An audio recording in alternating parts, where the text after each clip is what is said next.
ದಕ್ಷಿಣ ಕನ್ನಡ ಜಿಲ್ಲೆಯ ವಿಟ್ಲ ಸಮೀಪದ ಕೆದಿಲ ಗ್ರಾಮದ ಕಾಂತುಕೋಡಿಯ ಮುಳುಗು ಸೇತುವೆಯೊಂದರಲ್ಲಿ ಪಿಕಪ್ ವಾಹನವೊಂದು ಸಿಲುಕಿ ಹಾಕಿಕೊಂಡಿರುವಂತಹ ಘಟನೆ ಇಂದು ನಡೆದಿದೆ. ಕೆದಿಲ ಬೀಟಿಗೆ ಹಾಲಿನ ಸೊಸೈಟಿ ಮೂಲಕ ಕಾಂತುಕೋಡಿಯಾಗಿ ಪಡಿಲಿಗೆ ಸಂಪರ್ಕ ಮಾಡುವಂತಹ ರಸ್ತೆಯ ಕಾಂತುಕೋಡಿ ಎಂಬಲಿನ ಸೇತುವೆಯೊಂದು ಕಳೆದ 2 ದಿನಗಳಿಂದ ಸುರಿತಾ ಇರುವಂತಹ ಮಳೆಯಿಂದಾಗಿ ಸಂಪೂರ್ಣ ಮುಳುಗಡೆಯಾಗಿದೆ. ಈ ಸೇತುವೆಯಲ್ಲಿ ನೀರಿನ ಮಟ್ಟ ಏರಿಕೆಯಾಗಿದ್ರೂ ಕೂಡ ಪಿಕಪ್ ವಾಹನ ಚಾಲಕರವರು ತಮ್ಮ ವಾಹನವನ್ನು ಚಲಾಯಿಸಿಕೊಂಡು ಬಂದಿದ್ದು ಸೇತುವೆಯ ಮಧ್ಯದಲ್ಲಿ ಸಿಲುಕಿಕೊಂಡಿದೆ. ಕ್ಷಣದಿಂದ ಕ್ಷಣಕ್ಕೆ ನೀರಿನ ಮಟ್ಟ ಏರಿಕೆಯಾಗಿರುವಂತಹ ಹಿನ್ನೆಲೆ ಸ್ಥಳೀಯ ನಿವಾಸಿಗಳು ಅದರೊಳಗಡೆ ಸಿಲುಕಿರುವವರನ್ನ ರಕ್ಷಣೆ ಮಾಡಿದ್ದಾರೆ. ಪಿಕಪ್ ವಾಹನ ಪಡೀಲು ಭಾಗದಿಂದ ಕೆದಿಲ ಭಾಗಕ್ಕೆ ತೆರಳುತ್ತಾ ಇತ್ತು ಎನ್ನಲಾಗಿದೆ. ಪ್ರತಿ ವರ್ಷ ಮಳೆ ಬಂದಾಗ ಈ ಸೇತುವೆ ಮುಳುಗಡೆಯಾಗ್ತಾ ಇದ್ದು ಸಾರ್ವಜನಿಕರು ತೊಂದರೆ ಅನುಭವಿಸುವಂತಾಗಿದೆ.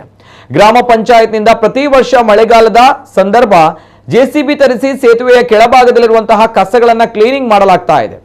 ಆದರೂ ಸೇತುವೆ ಮಳೆಗಾಲದಲ್ಲಿ ಮುಳುಗಡೆಯಾಗ್ತಾ ಇದೆ. ಶಾಸಕರ ಸಹಿತ ಸಂಬಂಧಪಟ್ಟ ಇಲಾಖಾಧಿಕಾರಿಗಳು ಈ ಬಗ್ಗೆ ಗಮನವನ್ನ ಹರಿಸಿ ಇದಕ್ಕೊಂದು ಸೂಕ್ತ ಪರಿಹಾರ ಕಂಡುಕೊಳ್ಳಬೇಕೆಂದು ಸಾರ್ವಜನಿಕರು ಆಗ್ರಹಿಸಿದ್ದಾರೆ.